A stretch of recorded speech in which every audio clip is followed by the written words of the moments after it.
Everyone, my name is Junfeng and I'm from Beihang in Beijing, Beihang University. And my topic today is about a kind of biosensor, and very interesting. It is based on Diatom, a living creature, and it is for high-sensitive fluorescence detecting, and based on SOG bonding technique. And maybe 3 parts: background, this biosensor, and some related studies. And diatom, maybe I should first introduce it. Diatom is a kind of microorganism that are widely distributed in the oceans and in the seas. There are thousands of diatom, and the diameter of diatom is about micrometer to millimeter. The smaller is maybe 10 micrometer, and the big one may be 1 millimeter. And you can see there are thousands shapes of diatom in the world, and each of them have very specific structures. And you can see from this picture, the diatom can mostly, like a box, it has upper and down part, and can be opened. And each part, this is upper and this part, and each part contains a valve like this and a girdle band like this.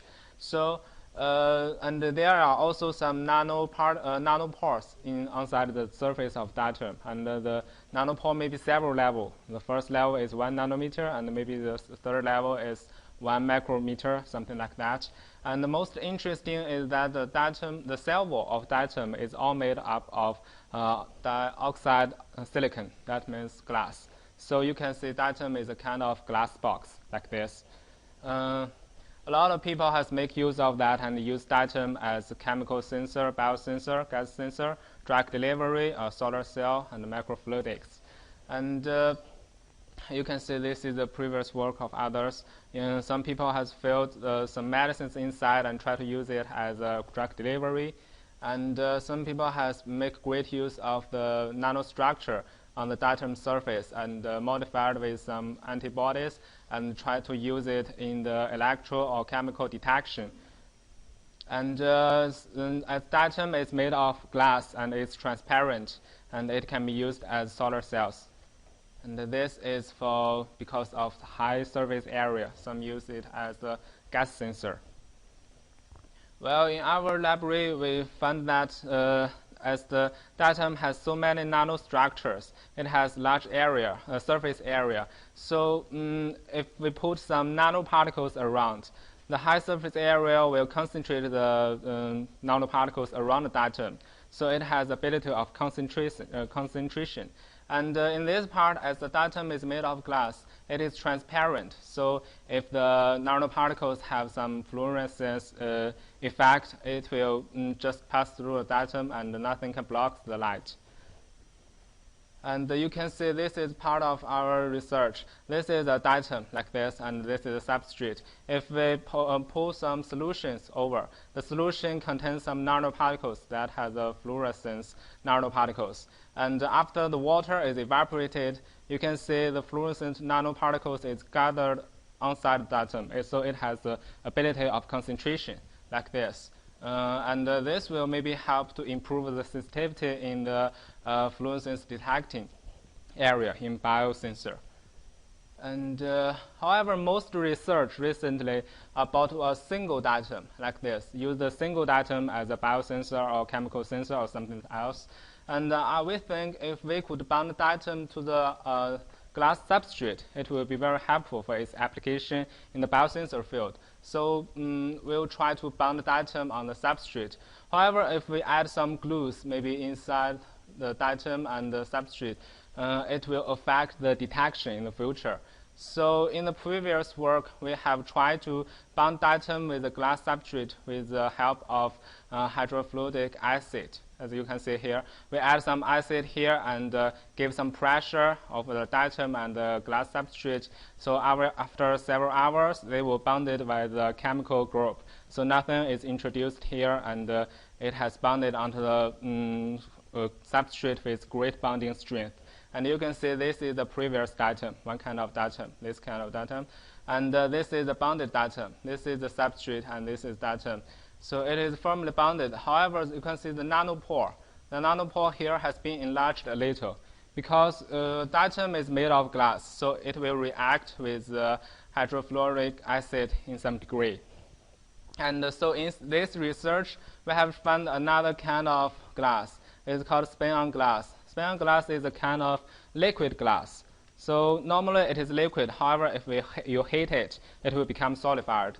And you can see like this, we will have the silicon glass substrate and spin some SOG over.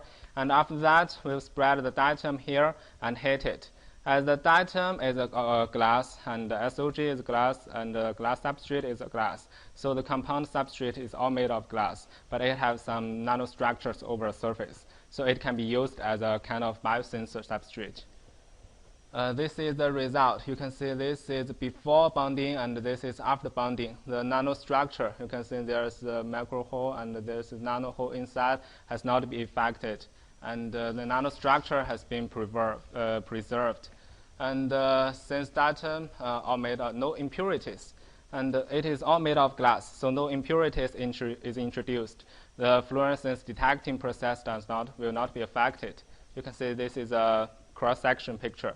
Diatom, there is nanostructures over the surface and on the girdle, and this is the substrate.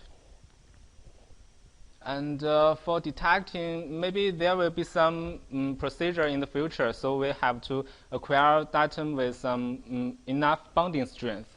However, the bonding strength now is mostly about some two flat surfaces. So we have maybe developed a way to test the diatom bonding strength with a needle like this, a glass needle. A glass needle is used to push the diatom, and after the diatom is pushed away, the deflection of the glass needle can be tested. And with that, we can test the strength of the bonding. You can see like this. And the bonding strength is related to the heating temperature of SOG. And after that, we have tested the fluorescence gathering ability. You can see this is a blank substrate, that is a traditional protein chip, and this is the substrate with diatom on side. We have modified the booster of the substrate with the human immunoglobulin G and attached it. And after that, we'll hybrid the Swift-Gold anti-human IgG, and you can see this is the signal, intensity of the signal. The traditional protein and the diatom-based biosensor. The diatom biosensor gives a signal 2.5 times higher. You can see from this, the signal are all gathered here, concentrated. And maybe there is some other research in our library. We have combined this bonding technique and other bonding technique with photolithography technique like this. The substrate is PDS or glass. And we have bounded diatom on the substrate in an array, just like this array. You can see this is diatom array. They are bounded with PDMS. And this is one small diatom. This is a cluster of diatom, and this is the array. And we think it will expand its application in the biosensor field for this array. And you can see this is other patterns.